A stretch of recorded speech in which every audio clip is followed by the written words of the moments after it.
Well, let's just say you already have my interest. For one, you actually remember my damn name. So that's something to at least admire. But do I really need this upgrade? Isn't that just the same as me taking those weaklings' quirks? That's where you're wrong. As for the quirks, those are something that not everyone could strive for. Everyone has a specific quirk in your world that I can tell, but this is something that is a different type of evolution. Yes, you did earn those kills, but this one,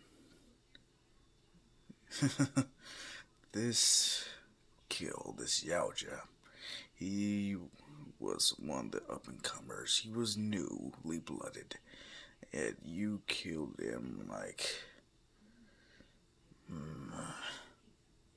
How should I put this?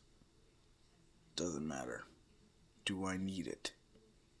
To survive your training. Of course. And you're sure about that? I don't deny you're strong. Resourceful, even. But your human body does have its limits. This way, you can at least keep up with your soon to be brethren. You're turning me into one of you? No, no, of course not. You can still be a human. You just be the few who actually have a future. Do you know how long we, at least a single Yaoja, can live for? Thousands of years. And that's granted if we're not hunted or killed by challengers.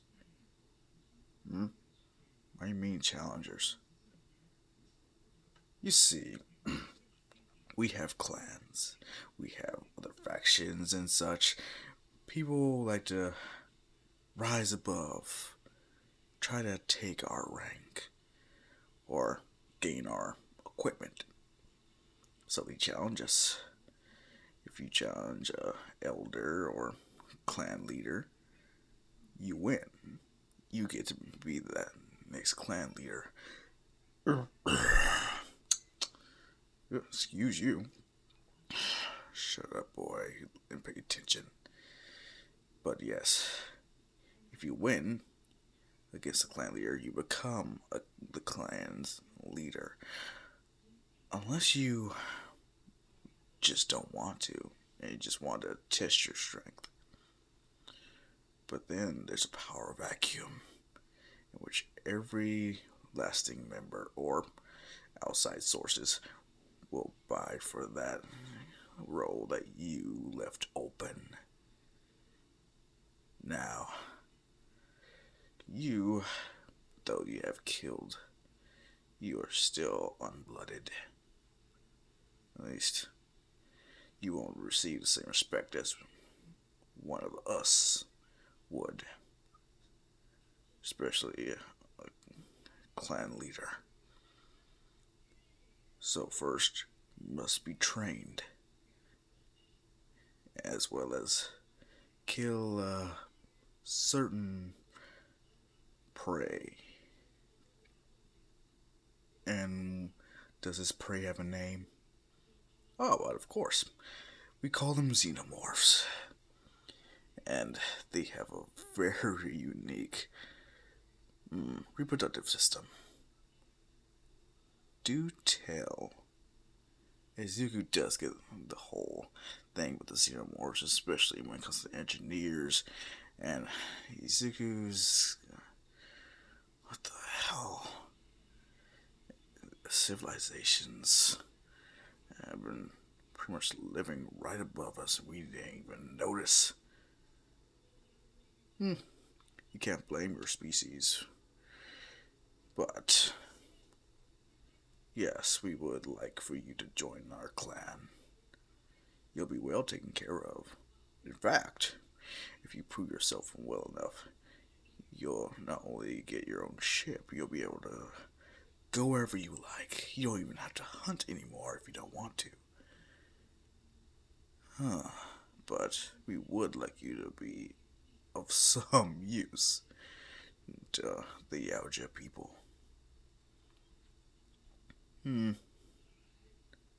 I do have some thoughts in mind of how I could help you guys. Definitely.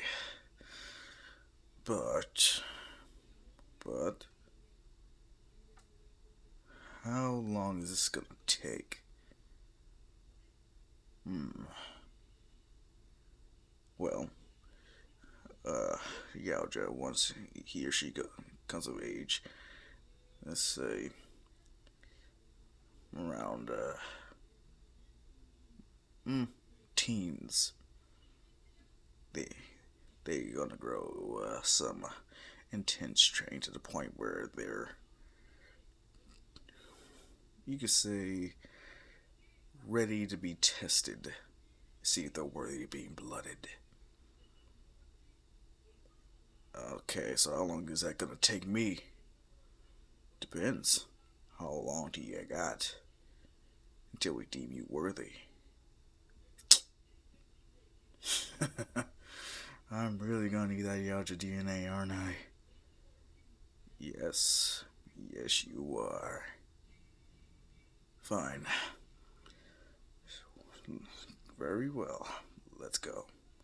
As they go down to what you could consider a laboratory, Izuku, he's seeing all the other specimens as well as several strands of interesting looking tubes. So what's this? Ah, that's not yours. That's from one of our latest hunts. This one, as he just shows him a little test tube. This is yours. We do have anesthetic if you. It's gonna hurt, isn't it? We're implanting someone's genetic material into you so you can evolve and get better. It's safe to say it's gonna hurt a little. Just do it. What? I don't need no anesthetic. Are you sure about that? It'll be a good test for me to see if I have the willpower to survive. See how well I take in this Yaoja DNA. Well, I guess it's safe to say that you are full of surprises, aren't you? Well, I don't mean to brag. Very well, onto the table.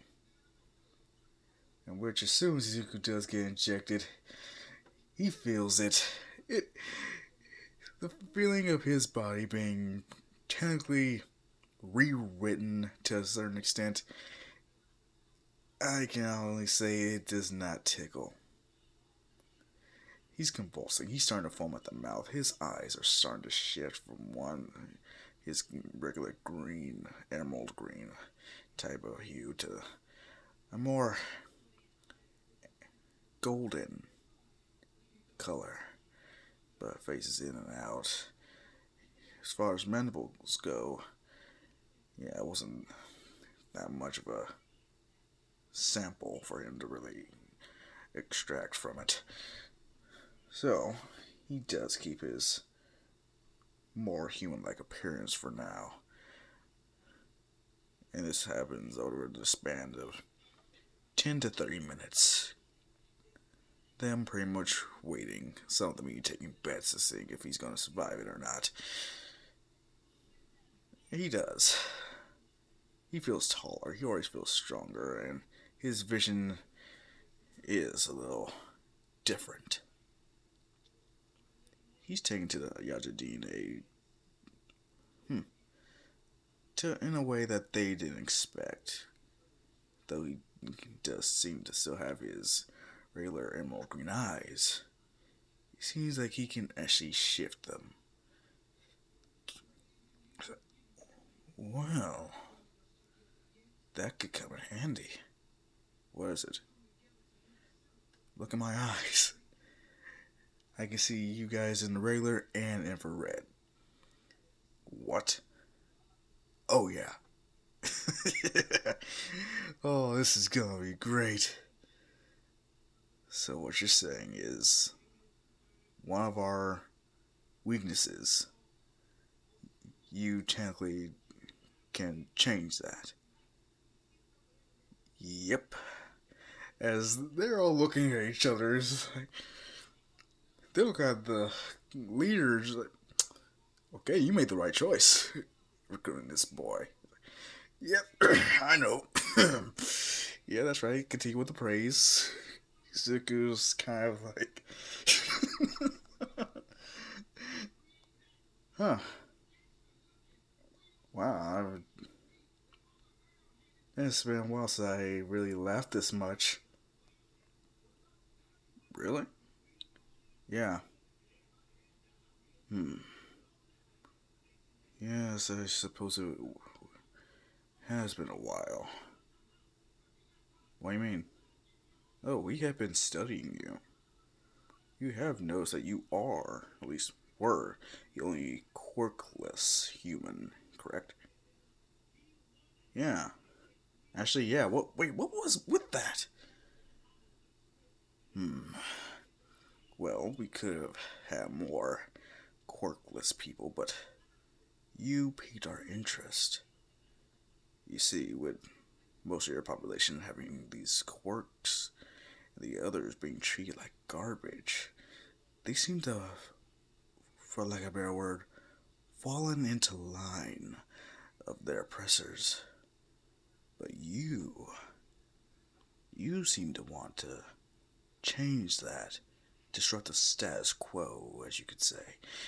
And we found that, at least I did, I found that pretty interesting. From what I hear, you were trained to be a hero, correct? Yeah? Good. Your world could actually use some more heroes, from what I can gather. And a quirkless one would definitely, well, lack of a better word, shake things up. But first, you need to be trained. You need to be blooded. And of course, you're going to need your own ship. We can't just you have you just use up ours for your everyday needs. Fair. It's very fair. In that case, when do we start? We can start whenever you're ready. So, are you ready? Yes, sir. And Izuku's training undergoes an overdrive compared to how he was on Earth. Let's just say, Yaoja training is, they don't like to pull punches too much. Getting Izuku to really embrace that killer instinct. If you're worthy prey, he has no problem take you as a trophy. If you're not, he'll just leave. Unless you actually try something stupid like fighting back. Which he does actually take to their teachings very well. The way they fight, the way they use traps, the way that, yes, though them may perish, they do learn from that one just mistake, as well as reevaluating the prey they were hunting, implementing certain techniques, learning, evolving, even without gathering trophies. Izuku respects the Ouches, and though he's not bloody yet, they sure as hell respect him. Because from what they can gather, he's a human that really wants to seem to prove himself. Not really to others, but to himself. He wants to prove everyone wrong. He wants to show them something extraordinary. He wants to be something that no one has ever seen before. And Corkless Hero would definitely disrupt the status quo. Years go by. Izuku is the whopping age of 16. And yeah, his training has gone wonderful. Though yes, they have deemed him ready years prior, he's still paranoid or cautious. He doesn't over encumber himself with gear or whatnot. He actually does value using the terrain itself, no matter which kind of terrain he's in, to hunt. Killing something is easy enough. That is, if you know what you're hunting. So he does end up writing more and more notebooks upon which creature is like this, which has fangs like this, which ones are poisonous, especially when it comes to plants. It's like, okay, this one can be used for this. This one will be a great medicine, and what is more Yaja-like anatomy. Yeah, he can not only take more physical damage, he can also recover from his little experiments with plants. He does use some toxins. Not many, but just enough to really... just in case. Yeah, I just don't really care for the uses of those little venoms he makes, but at the very least, when your back is against a wall, it's best to have some tricks. Now, today's the day. He's trained for this. He's studied the xenomorph physiology as much as he could. As far as the exoskeleton, the blood itself. He's like, okay. Okay, eggs, bad. Don't put my face near them. Check. Face huggers. They have pretty much a one shot to really go for you. If I kill one, chances are the rest might wake up and try to grab a host. If I encounter a runner, make sure it finds its way to the snare. A drone warrior, he's just trying to make sure he gets every detail down, especially when it comes to the variations. Like, say, if a predator gets captured, yeah, he doesn't want to risk that. Now, does he? So, they send him off in a small escape pod to a planet where they have prepared at least one xenomorph for him, just to see if he's actually up for the task. On a little planet that's just to make it a challenge, does have dense forests. Xenomorph has had plenty of time to grow to his fullest state of maturity. Izuku, he is nervous to the point where he just goes over each and every one of his notes when it comes to the drones. All he has to do is kill it, that's all. Nothing to worry about. Kill it, done. That's it. I get blooded, I get the mark, and yeah, this won't be too bad. Oh, how wrong you are, young Izuku. How wrong you are.